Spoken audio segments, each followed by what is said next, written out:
Assalamualaikum warahmatullahi wabarakatuh. Salam sejahtera, sahabat Radar Solo TV. Kita ada program baru namanya Zona Sehat. Dan kali ini kita menghadirkan dokter yang cukup spesial. Beliau adalah Dr. Tilda Andamsari, Mas MH CMC, sebagai Direktur Rumah Sakit Hermina Solo. Kita sapa beliau. Assalamualaikum, Dok. Waalaikumsalam warahmatullahi wabarakatuh. Selalu sehat ya? Alhamdulillah. Oke, Dok. Dok, nanti kita kan di sini ngobrol-ngobrol tentang bagaimana sih pelayanan di Rumah Sakit Hermina Solo dan bagaimana sejarah berdirinya dan macam-macam. Kalau dilihat di Kota Solo ini kurang lebih ada sekitar 30 rumah sakit ya, lebih dari 30 rumah sakit, dan salah satunya Hermina Solo yang tidak hanya di Solo ya, di Wonogiri Bang. Iya, Wonogiri. Ada berapa cabang Bang, Dok? Sampai sekarang 50 cabang se-Indonesia. 50 cabang se-Indonesia, berarti di tiap provinsi itu ada yang 2, ada yang 3 ada, ya? ada. Terakhir di IKN. Oh, di IKN, luar biasa sekali. Sudah dibangun di sana? Sudah dibangun, sudah diresmikan juga. Kebetulan hari Jumat kemarin diresmikannya oleh Bapak Presiden. Wah, luar biasa. Yang ke-50 rumah Nah, sakit. Dokter Tilda ini juga sebelumnya di Hermina Padang ya, Dok? Bogor ya, Bogor. Iya, Ya? Bogor. Kalau aslinya Padang ya tadi? Aslinya Padang. Jadi dari Padang ke Bogor. Sudah berapa kali pindah, Dok? Berapa kali ya? Nggak kehitung. Sudah banyak ya? Udah. Nggak terlalu banyak sih kalau dibandingin rekan-rekan saya yang lain. Jadi saya itu join pertamanya di Hermina Bogor, karena memang domisilinya di Hermina Bogor. Terus ke Hermina Pusat, lalu mutasi ke banyak di Purwokerto. Jadi Hermina juga ada yang di Purwokerto, masih Jawa Tengah. Lalu pindah ke Sumatera, Pekanbaru Riau. Terus Wonogiri 1,5 tahun. Nah, terakhir nih di sini. Hermina Solo di Kota Solo. Yang paling enak di mana nih, Dok, kira-kira? Di Solo ya, harus dong, kan lagi di Surakarta. Iya. Kulinernya enak benar. Iya, enak, kotanya enak. Betul. Dok, bisa ceritakan nggak sih awal mulanya Hermina itu bisa punya 50 cabang itu secara singkat aja gimana sih? Oh iya. Hermina itu kan rumah sakit grup. Berawalnya dia itu dari rumah bersalin di daerah Jakarta. Itu luar biasa. Ini sih kalau kita ini lihat sejarahnya. Jadi didirikan oleh seorang ibu yang bernama Hermina. Beliau itu ibu rumah tangga, bukan bidan, bukan orang kesehatan. Jadi beliau itu pengen mendirikan rumah bersalin itu karena pengen membantu warga sekitar aja. Itu sekitar tahun 67. Kayaknya saya belum lahir. Iya. Terus berkembang akhirnya jadi rumah sakit ibu anak, lalu bikin cabang, nambah cabang di beberapa tempat, masih di Jakarta, lalu menjadi rumah sakit umum, berkembang akhirnya sampai sekarang yang terakhir itu yang di IKN. Kalau Hermina Solo sendiri kita rumah sakit yang ke-20 tahun 2014 didirikannya. Jadi cita-cita itu memang tanpa background kesehatan, tanpa itu bisa begini itu ya. Betul, Ibu Hermina. Oke, Dok. Selama di Solo nih, Dok, pelayanan yang menjadi unggulan di Rumah Sakit Hermina apa? Tentunya kan di masing-masing wilayah punya ada spesialisasi atau kekhasan sendiri dari Solo ini seperti apa? Hermina Solo ini kan kita berdiri sudah rumah sakit umum, tapi kita tetap unggulannya itu ibu anak tetap, karena dasarnya itu kita dari ibu anak, tapi kita sudah rumah sakit umum. Lalu tiap tahun atau jangka panjangnya 5 tahun kita itu punya pelayanan unggulan masing-masing. Memang benar-benar Hermina yang lain itu punya pelayanan unggulan masing-masing, tapi tetap dengan pelayanan umum lainnya gitu. Nah, untuk Hermina tahun ini kita unggulannya itu stroke, pelayanan stroke atau beberapa selain stroke juga penyakit-penyakit neurologi atau saraf yang kita jadikan unggulan, tetapi di luar itu pelayanan umum lainnya tetap. Nah, untuk stroke ini karena memang penyakitnya itu kan cukup ya, ada yang mematikan, lalu kalau tidak mematikan serem ya. Ada yang menyebabkan kualitas hidup menurun. Nah, jadi itu bisa ada tindakan segera yang bisa membantu menurunkan dampak kecacatan pada pasien. Jadi kita udah beberapa, jadi namanya code stroke. Jadi pasien-pasien dengan gejala stroke jika dalam kurun waktu tertentu 4,5 jam deh kalau nggak salah dibawa ke rumah sakit, kita langsung aktivasi code stroke, pemeriksaan CT scan segala macam dalam respon time yang cepat. Lalu kalau masuk kriteria dimasukkan obat gitu ya, disuntikan obat, alhamdulillah beberapa pasien jadi keluhannya itu jadi berkurang, membaik. Jadi yang tadinya lemah bisa normal kembali, cuman harus dalam waktu cepat memang. Kadang kan pasien nunggu kadang udah ada keluhan baru dibawanya besok, kadang jadi harus cepat. Nah ini kita dalam tahap sosialisasi nih supaya jika ada masyarakat yang mengalami keluhan tersebut bisa segera ke rumah sakit. Jadi terapinya bisa cepat diberikan. Berarti penanganannya itu tergantung kecepatan dari mendatangi fasilitas kesehatan itu ya? Betul. Oke. Terus selama ini capaiannya selama berapa lama Dok di Solo? Siapa saya? Baru 3 bulan. Oh, baru 3 bulan. Oke, dari hasil evaluasi selama 3 bulan itu bagaimana capaian dari Rumah Sakit Hermina Solo dengan program-programnya, salah satunya Code Stroke tadi seperti apa Dok? Oh iya, jadi saya kan melanjutkan terus kalau dalam waktu 3 bulan kan kadang belum bisa dinilai banget ya. Cuman dari sebelumnya sih udah peningkatan ya. Kalau kita lihat dari awal berdirinya Hermina Solo, kita baru dari lantai 5 lantai. Lalu 2014 itu lalu 2 tahunan ya, 2 tahun nambah lantai lagi jadi 7 lantai. Lalu mulai tahun ini pertengahan tahun 2024 ini nambah gedung. Jadi itu kan bisa memperlihatkan kalau cakupan pelayanannya, kita berharap cakupan pelayanan kita cukup bisa menjangkau dan bisa memberikan pelayanan lebih banyak gitu. Dengan membangun gedung kan kita bisa nambah tempat tidur, jadi supaya bisa juga yang butuh dirawat bisa tertangani untuk dirawat gitu. Oke, di Solo kan ada 30 lebih rumah sakit ya Dok? Iya benar. Berebut pasien nggak sih Dok? Rumah sakit itu di sini aja. Iya enggak dong. Nggak gitu ya? Enggak, kayaknya enggak ya, karena itu kan lebih pasien yang memilih ya. Rata-rata sama sih pelayanan yang diberikan oleh semua rumah sakit, tapi itu kan kembali ke pasien. Memilihnya apakah mendekati tempat tinggal atau memilih dokter atau lebih suka lokasinya di mana gitu. Kalau saya rasa sih enggak, karena rumah sakit di Solo juga dan di daerah lain ya kan ada asosiasinya juga, jadi ya saling membantu, saling ini. Oke, kalau dilihat dari progresnya secara fisik tadi, peningkatan gedung dan sebagainya, berarti Hermina ini menjadi salah satu rujukan ya? Ya, salah satu rujukan. Bagaimana sih pelayanan pasien ke pasien akhirnya kan Hermina itu dekat dengan Muwardi. Iya, rumah sakit umum. Ya itu bagaimana? Ada ke Hermina aja lah. Kira-kira apa sih yang diberikan ke pasien sampai bisa lebih nyaman di Hermina? Gitu? Oh iya.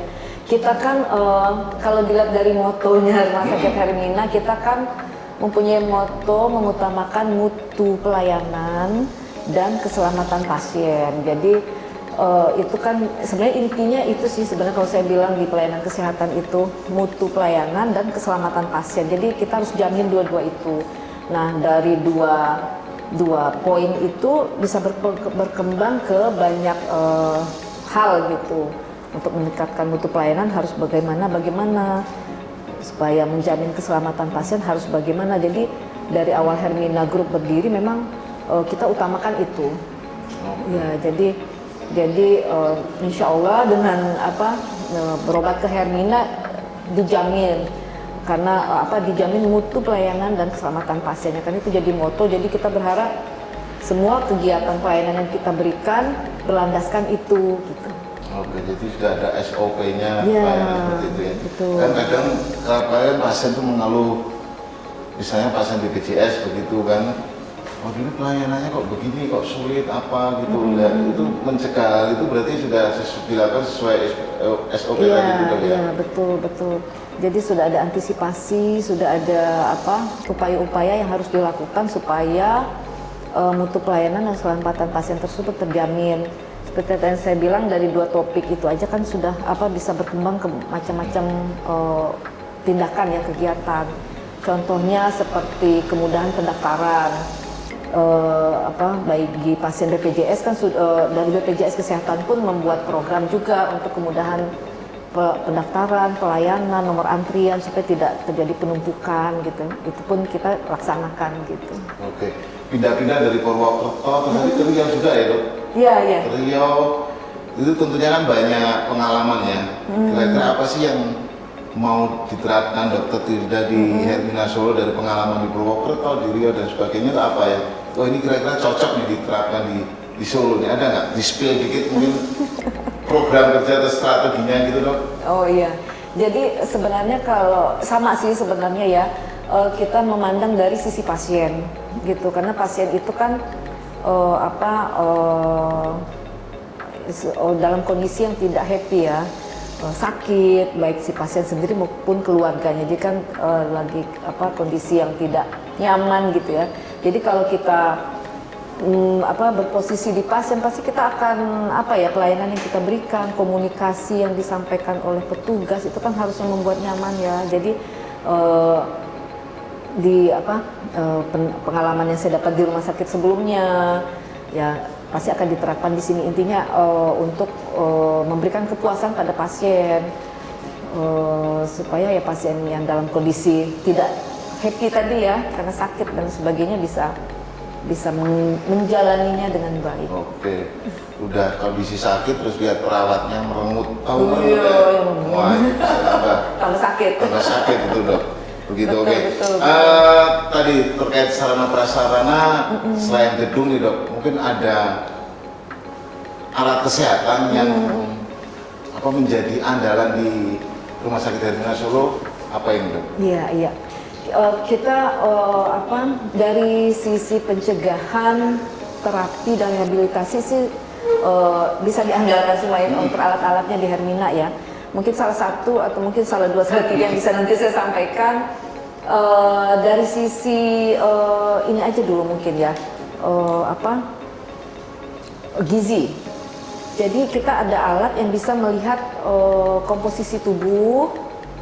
Lalu ada dari dokter spesialis gizinya bisa memberikan advies pola makan dan pola hidup sehari-harinya sebaiknya seperti apa untuk mencapai ini yang baik ya, komposisi yang bagus. Lalu banyak sih sebenarnya ya, kita juga ada pelayanan laparoskopi, itu juga tindakan pembedahan yang minim sekali sayatan, jadi penyembuhannya cepat dan kerusakan jaringannya juga tidak banyak. Ya, itu juga dilakukan oleh dokter spesialis, subspesialis ya, jadi dokter spesialis yang ambil khusus lagi untuk tindakan tersebut. Kita juga sudah ada, jadi cukup banyak kalau saya rasa. Jadi ya tujuannya ya supaya bisa memberikan cakupan pelayanan lebih luas ya buat masyarakat sekitar. Ya.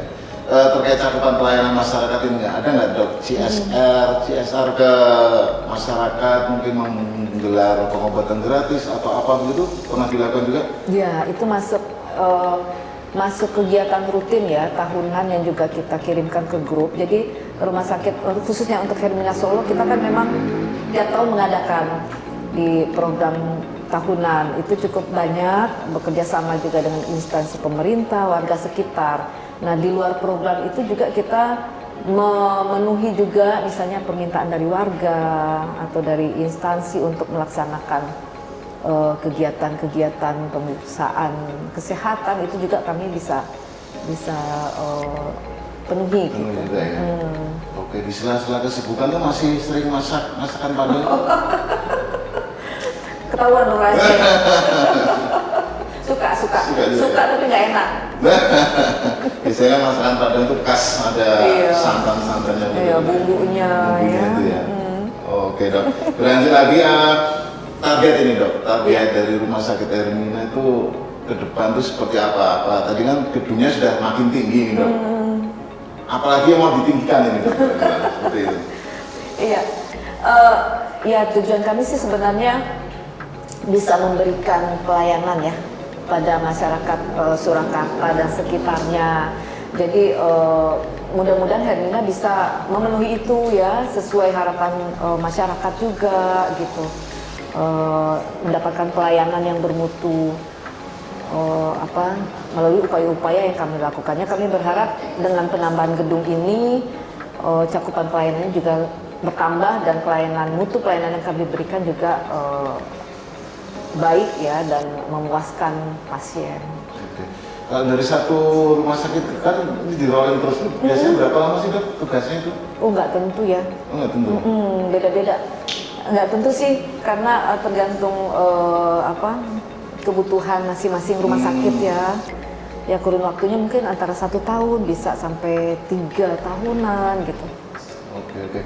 Semua nanti dokter tidak digeser ke rumah sakit lainnya, kira-kira ingin meninggalkan kesan apa nih di Hermina Solo ini dok? Iya, ya pasti ingin meninggalkan kesan baik ya. Ya pasiennya terlayani dengan baik, tidak ada keluhan ya, dan pasien puas gitu. Semua stakeholder puas, jadi supaya dikenangnya baik ya.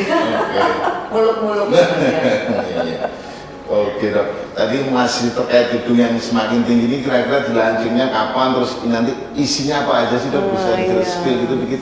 Iya, ini insya Allah mudah-mudahan gedung gedung kedua ini bisa launchingnya di sekitar bulan Desember. Ini memang sedang proses pembangunan dan pengawalan terus juga.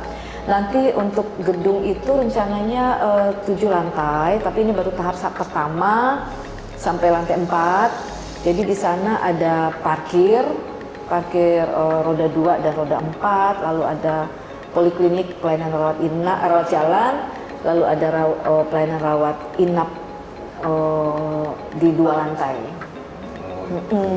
Jadi Desember berarti dokter Tidak masih bisa merasakan itu proses launchingnya ya. Mungkin itu salah satunya, wah ini diresmikan waktu zamannya dokter Tidak seperti itu ya. Iya benar-benar. Oke. Salah satu. Dengan adanya fasilitas tersebut, tentunya Rumah Sakit Hermina Solo bisa lebih meningkatkan pelayanannya ke masyarakat. Dan yang paling ditekankan biasanya masing-masing direktur itu punya ciri khas dok ya.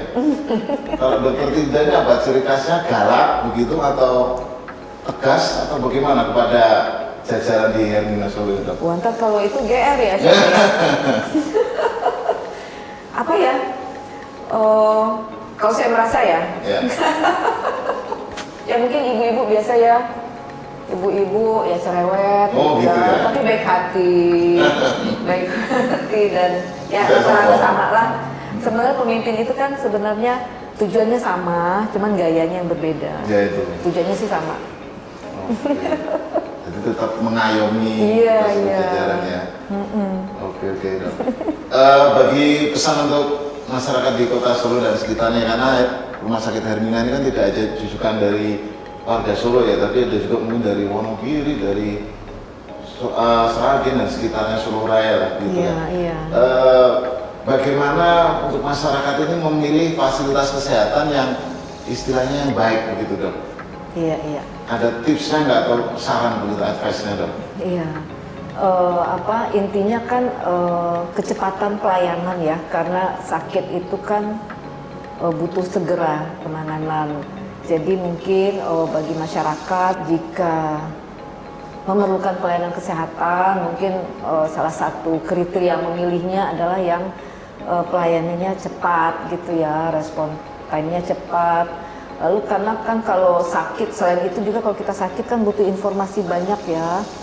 Jadi mungkin yang pilih pelayanan kesehatan yang informatif gitu ya, baik untuk tindakan pencegahan, tata laksana kalau sudah sakit atau rehabilitasinya. Jadi mungkin itu sih salah satu kriteria pemilihan pelayanan kesehatan.